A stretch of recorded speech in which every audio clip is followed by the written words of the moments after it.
민주당은 윤석열 정권이 국가기관을 총동원해 자행한 조작기소의 진상을 반드시 밝혀내도록 하겠습니다. 대북송금 조작기소는 이제 의혹의 단계를 완전히 넘어섰습니다. 연어 술파티와 윗선 설득, 녹취로 증거 조작과 진술 회유, 조작기소의 실체가 드러나고 있습니다. 어미준, 강백신 검사가 공식적인 인사발령 이전에 대장동 사건에 관여했다는 의혹도 제기됐습니다. 윤석열 정권 정치검찰의 악행은 도대체 어디까지입니까? 대북송금 조작기소는 검사 한 명의 일탈이 아니라 정권 차원의 조직적인 기획 범죄였습니다. 조작기소를 위해 대통령실이 국가안보실과 국정원까지 좌지우지했다는 사실이 이미 만천하에 드러났습니다. 내란 속에 윤석열의 지시 없이는 불가능한 일 아니겠습니까? 이 사건의 본질은 광기 어린 윤석열 정권의 이재명 죽이기 시도였습니다. 민주당은 국정조사 이후 조작기소 특검을 통해 권력형 조작기소의 전모를 끝까지 파헤치도록 하겠습니다. 단 한 명의 예도 없이 책임자 전원을 법의 심판대에 세우겠습니다. 국민의힘이 개헌을 두고도 무책임한 정치 선동을 일삼고 있습니다. 장동혁 대표는 개헌안 내용과 무관한 대통령 연임 문제를 끌어들여 정쟁화에 나섰습니다. 전형적인 거짓 선동으로서 국가의 미래가 어떻게 되든 말든 지금 당장 정치적 손익이 더 중요하다는 근시안적 언사입니다. 헌법 제128조는 임기 연임, 중임을 위한 헌법 개정은 현 대통령에 대하여 효력이 없다라고 명시하고 있습니다. 거듭 말씀드리지만 이번 개헌안은 여야가 이견이 없는 내용으로 구성되었습니다. 민주화운동 전문수록, 계엄 요건 강화, 균형 발전, 이 세 가지 중 국민의힘이 반대하는 내용이 있으면 확실하게 말씀하십시오.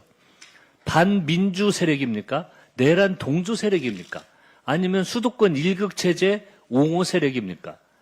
끝내 개헌이라는 시대적 소명을 거부한다면 국민의힘은 국가 미래를 가로막는 퇴행적 정당으로 역사에 기록될 것입니다. 아직 늦지 않았습니다. 정치적 유불리를 따지지 말고 지금 당장 개헌에 동참하시기를 바랍니다. 국민의힘은 아직도 종북론, 안보 불안 조장, 메카시즘이 통한다는 개꿈을 꾸고 있습니까? 이재명 정부는 윤석열 정권이 내팽개친 남북관계 개선을 위해 부단히 노력하고 있습니다. 대통령께서 무인기 침투 사건에 대해 유감을 표명하신 것 또한 한반도 평화를 이끌어야 한다는 국정 총책임자로서의 결단입니다. 지난 3년간 남북 긴장만 고조시켜온 국민의힘이 이재명 대통령을 비판할 자격이나 있습니까?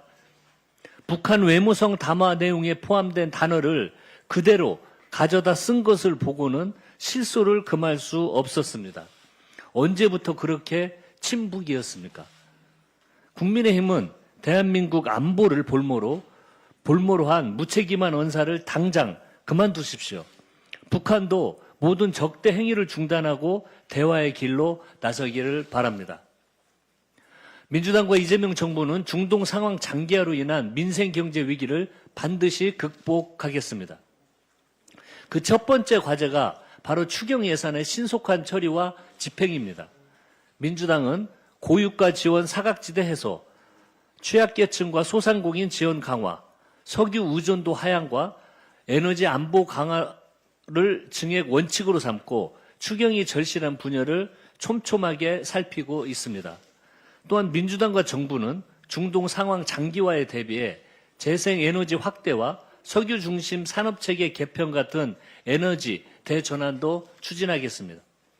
플라스틱 제조 중소기업을 찾았을 때 공장을 가동해도 손해, 멈춰도 손해라는 절실한 말씀을 잊을 수가 없습니다. 1분 1초도 아깝습니다.